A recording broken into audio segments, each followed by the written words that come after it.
প্রিয় ছাত্রছাত্রীরা, educare study centre চ্যানেলে তোমাদের স্বাগত। আজ আলোচনা করব ক্লাস 11 সেকেন্ড সেমিস্টার অর্থাৎ একাদশ শ্রেণীর দ্বিতীয় সেমিস্টারের ছাত্রছাত্রীদের জন্য ফিলোজফি অর্থাৎ দর্শন সাবজেক্টের অধ্যায় ভিত্তিক সব থেকে নিখুঁত সাজেশন নিয়ে। আমি তোমাদের জন্য প্রত্যেকটি অধ্যায় ভিত্তিক সব থেকে নিখুঁত অর্থাৎ বাছাই করা এমন গুরুত্বপূর্ণ প্রশ্ন দিয়েছি যে প্রশ্নগুলি একাদশ শ্রেণীর সেকেন্ড সেমিস্টার 2026 সালের ফাইনাল পরীক্ষায় আসবেই। তাই ভিডিওটি প্রথম থেকে শেষ পর্যন্ত দেখো এবং আলোচিত প্রত্যেকটি প্রশ্ন তোমরা খাতায় লিখে নাও এবং প্রতিটি প্রশ্ন তোমরা মুখস্থ করে নাও। তাহলেই দর্শন সাবজেক্টে 40-এ 40 হবে তোমার হাতের মুঠোয়। তাই কথা না বাড়িয়ে শুরু করছি আজকের আলোচনা। আর হ্যাঁ, চ্যানেলে নতুন হয়ে থাকলে চ্যানেলটিকে সাবস্ক্রাইব করে দিও এবং ভিডিওটি তোমার বন্ধুদের মধ্যে শেয়ার করে দিও। একাদশ শ্রেণীর দ্বিতীয় সেমিস্টার সাজেশন 2026 বিষয় দর্শন। তোমাদের একাদশ শ্রেণীর দর্শন সাবজেক্টে মোট 2টি ইউনিট রয়েছে। প্রথম ইউনিট অর্থাৎ তর্কবিদ্যার ভূমিকা।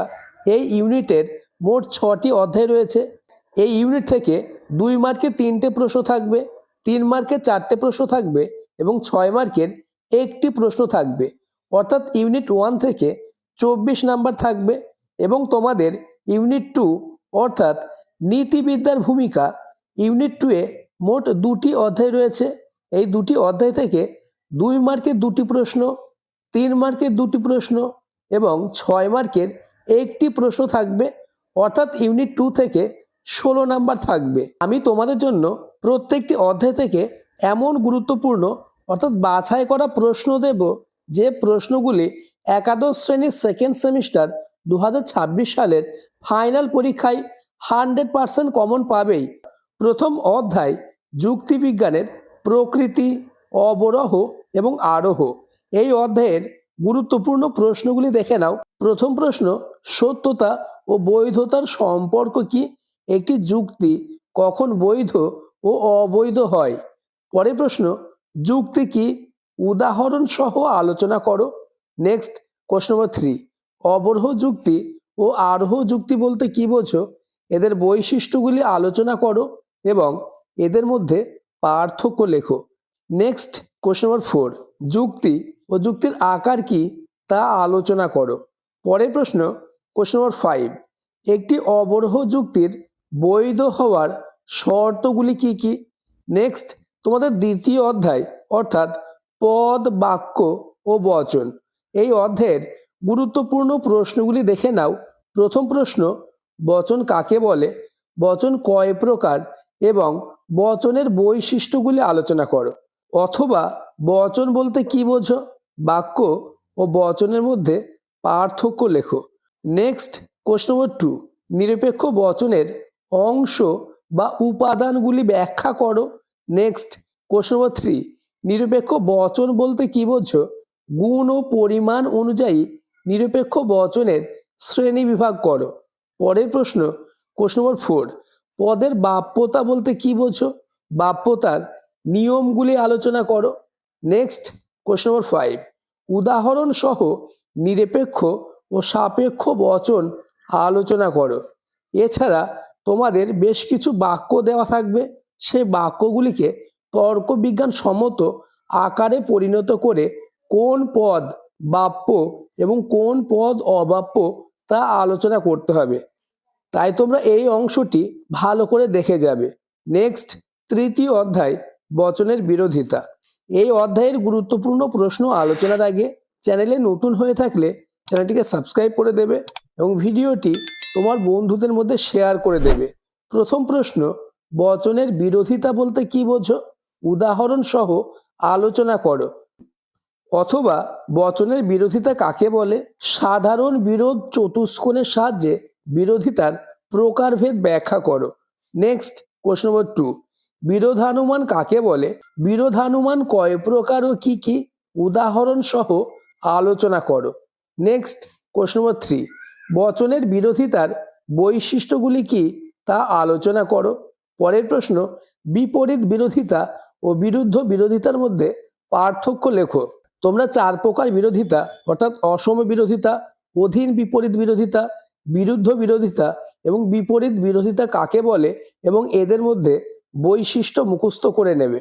নেক্সট, চতুর্থ অধ্যায় অর্থাৎ অমাধ্যম অনুমান। এই অধ্যায় থেকে আমি তোমাদের জন্য সবথেকে গুরুত্বপূর্ণ প্রশ্ন দিয়েছি। প্রথম প্রশ্ন, উদাহরণ সহ মাধ্যম ও অমাধ্যম অনুমানের মধ্যে পার্থক্য আলোচনা করো। নেক্সট, কোশ্চেন নম্বর 2, আবর্তন কাকে বলে, আবর্তনের নিয়মগুলি আলোচনা করো। অথবা আবর্তন কাকে বলে, প্রমাণ করো যে ও বচনের আবর্তন আদৌ সম্ভব নয়। যারা আবর্তন পরিবর্তন পারবে না তাদের জন্য এই প্রশ্নটি খুবই গুরুত্বপূর্ণ। নেক্সট, কোশ্চেন নম্বর 3, বিবর্তন কাকে বলে, বিবর্তনের নিয়মগুলি আলোচনা করো। পরের প্রশ্ন, বস্তুগত বিবর্তন কি, বস্তুগত বিবর্তনের বৈশিষ্ট্য লেখো। বস্তুগত বিবর্তনকে কেন যথার্থ বিবর্তনের মর্যাদা দেওয়া যায় না। পরের প্রশ্ন, কোশ্চেন নম্বর 5, কোন কোন ক্ষেত্রে এ বচনের সরল আবর্তন সম্ভব। এছাড়া বাক্যগুলিকে তর্ক বিজ্ঞানসম্মত আকারে পরিণত করে আবর্তন ও বিবর্তন করতে হবে। তাই তোমরা আবর্তন ও বিবর্তন কিভাবে করতে হয় এই অংশটি খুব ভালোভাবে প্র্যাকটিস করে নেবে, তবেই দর্শনে 40-এ 40 হবে তোমার হাতের মুঠোয়। আর আলোচিত প্রতিটি প্রশ্ন খুবই গুরুত্বপূর্ণ, তাই আলোচিত প্রত্যেকটি প্রশ্ন তোমরা মুখস্থ করে নাও। পঞ্চম অধ্যায় অর্থাৎ নিরপেক্ষ ন্যায়। এই অধ্যায়ের গুরুত্বপূর্ণ প্রশ্নগুলি হলো, নাম্বার 1, নিরপেক্ষ ন্যায়ের সংস্থান বলতে কি বোঝো, সংস্থান কয় প্রকার ও কি কি। পরের প্রশ্ন, টিকা লেখো। চারিপদ ঘটিত দোষ, অবৈধ পক্ষ দোষ এবং অবৈধ সাধ্য দোষ, নঙর্থক আশ্রয় বাক্যজনিত দোষ, এছাড়া অবাপ্য হেতু দোষ। এই টিকাগুলি মোস্ট ইম্পর্টেন্স। তৃতীয় কোশ্চেন, ন্যায়ের মূর্তি বলতে কি বোঝো, নিরপেক্ষ ন্যায়ের মোট সম্ভাব্য মূর্তি কতকগুলি, এদের মধ্যে বৈধ মূর্তি কতকগুলি।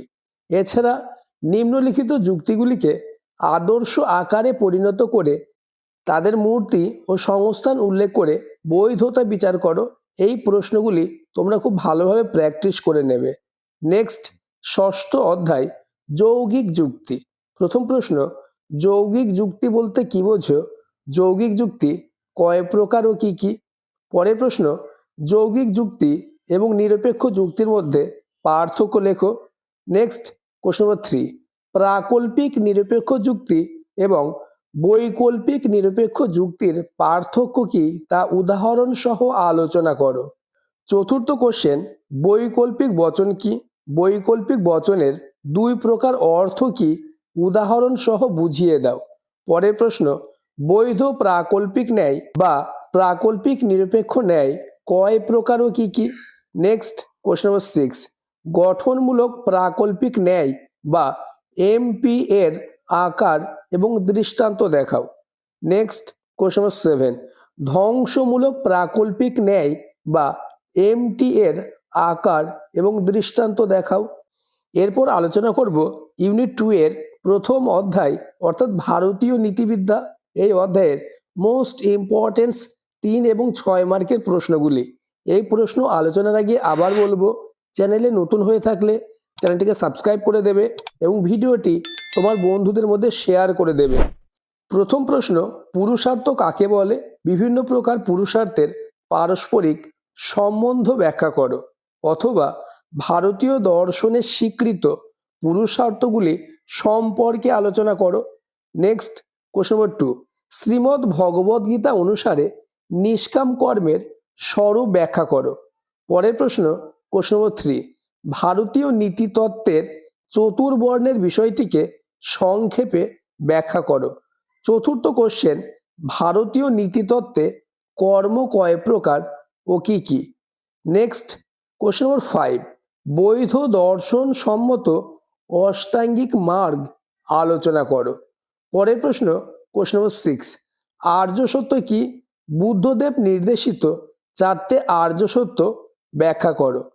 পরের প্রশ্ন, কোশ্চেন নম্বর 7, চারবাক নীতিতত্ত্বের উপর একটি সংক্ষিপ্ত টিকা লেখো।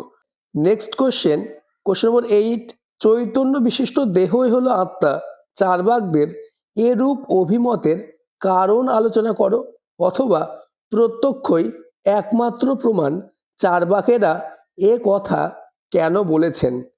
নেক্সট কোশ্চেন নম্বর 9, সুখবাদ কি? চার্বাক সুখবাদের সংক্ষিপ্ত বিবরণ দাও। ভারতীয় নীতিবিদ্যা থেকে এই 9টি প্রশ্ন পড়লেই তোমরা 100% কমন পাবেই।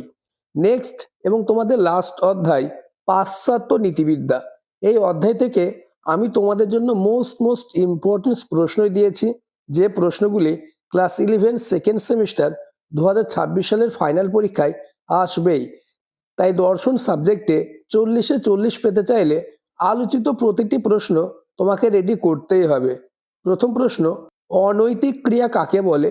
দৃষ্টান্ত সহ বিভিন্ন প্রকার অনৈতিক ক্রিয়াগুলি আলোচনা করো। নেক্সট কোশ্চেন নম্বর 2, উদ্দেশ্য ও অভিপ্রায়ের স্বরূপ ব্যাখ্যা করো এবং উদ্দেশ্য ও অভিপ্রায়ের মধ্যে পার্থক্য আলোচনা করো।